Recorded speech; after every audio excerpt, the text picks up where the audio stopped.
So, Thomas Sanders recently made a video about anime and manga. If you haven't seen that, the link to that will be in the down bar below. You should really check it out, it's funny and quite cute. Anyways, in that video he talked about an anime called Kiss Him Not Me.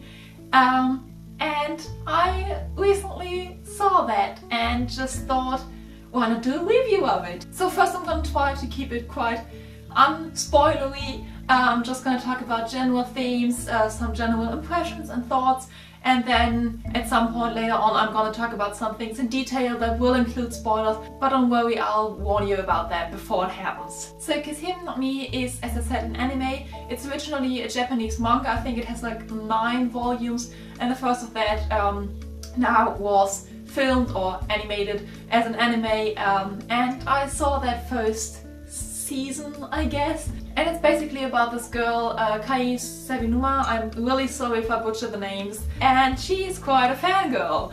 Of course, I'm a fangirl too, obviously, so it makes my little fangirl heart sing.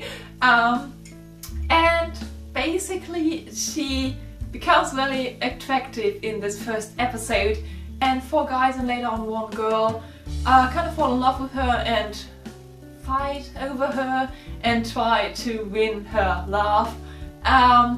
But what's quite funny about this and what's kind of the plot twist is that she does like them, but basically whenever they hang out she would rather the boys just get along, and she just ships those boys together and doesn't really want them to be with her. So it's really like Tumblr fangirl themed, just in Japanese.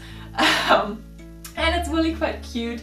It's also really funny, and as I said, I have some thoughts about it. First of all, I just think it's hilarious that someone made up this idea, this storyline. And I can't really imagine how it went. Like, they just scrolled through Tumblr and just saw someone shipping 2 guys and just went, well, that's a plot idea, why not do that? I think it's so funny that someone actually made a thing. Like, it has 9 volumes as a manga, and someone made it a thing, this fangirling shipping culture we live in. It's so cute. Also, I kind of felt like Savinuma herself most of the time, because it's shipping wars. It's literally shipping wars. I can't even tell you, like, okay, I can tell you what's my favorite ship, but basically it's always different. Like, sometimes there are always different attractions and they're all kind of flirting with each other, and it's just, it's shipping wars. It's literally shipping wars, and it's so funny. It's also, I think, a really good show. Like, it's just really well done. First of all, the animations are amazing. Like, I still can't comprehend that someone actually made this and it's not like magic or something. What I also was quite impressed with is that, of course, because she's a fangirl, there are other anime shows mentioned, and I'm not sure if those anime shows actually exist or if they actually made them up to go with the plot, because that would just be mind-blowing, not to only make up one manga story and characters for that, but then also the animes that these characters watch and stuff.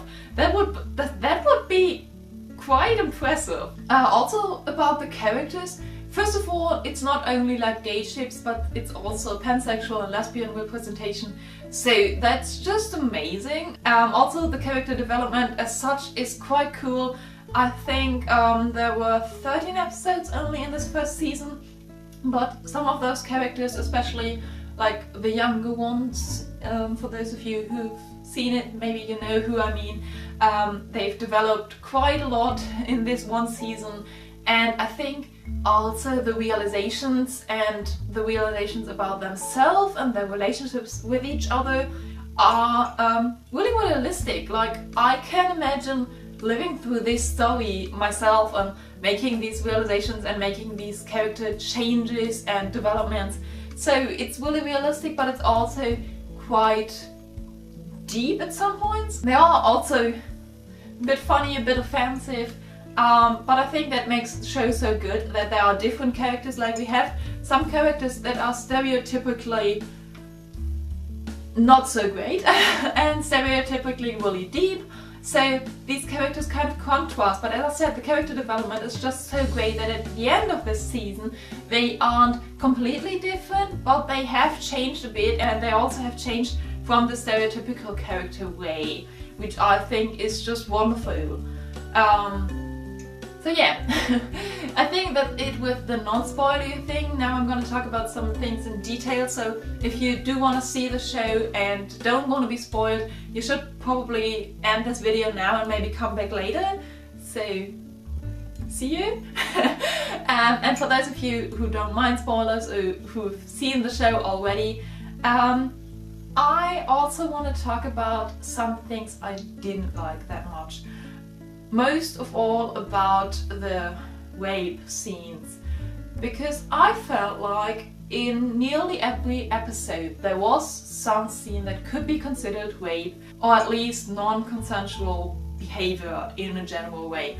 So for example, when Nana kisses her, or like those guys in the forest who try to touch her and she has to run away. And I thought that was just really, really bad, but also kind of telling of our society, because she is kind of the stereotypical hot girl, and I think that it just shows so well that there are always those kind of people who kind of objectify her and try to touch her and try to make her do things she doesn't want to do. But then I think that's the great thing the show does, that she doesn't let them do that, that she speaks up and says something, and that also the other guys come to her defense and help her. And also in the end that she doesn't choose anyone, she kind of stays true to herself, and that's also something I like throughout this whole first season, that she doesn't realize someone likes her and immediately gets with them, but that she says, okay, I'm not used to this, I don't know how to behave, and I don't know what I feel for you, so I'm just gonna wait and you have to wait with me. And I think it's wonderful that the guys and also the girl do that they wait for her. On the other hand, how the hell does she not really realize they're in love with her? Like, in the last episode, they tell her they like her, and she acts like she had no idea. Although some of them kissed her, they all went on dates, and I mean, she does have to know, right? I also think the whole fangirl shipping thing is a bit too much. It's kind of creepy at some point, and let's be honest, what kind of guy wouldn't be freaked out if they realized that the girl they like is shipping them with someone else, with their competitor actually. Like that is kind of weird. I think that's actually all I had to say in specific. Wasn't that much spoilery stuff. Maybe if you have some thoughts, if you've seen it, leave your comments in the comments below, obviously. Maybe put a little spoiler disclaimer above it, say that we don't spoil anyone else.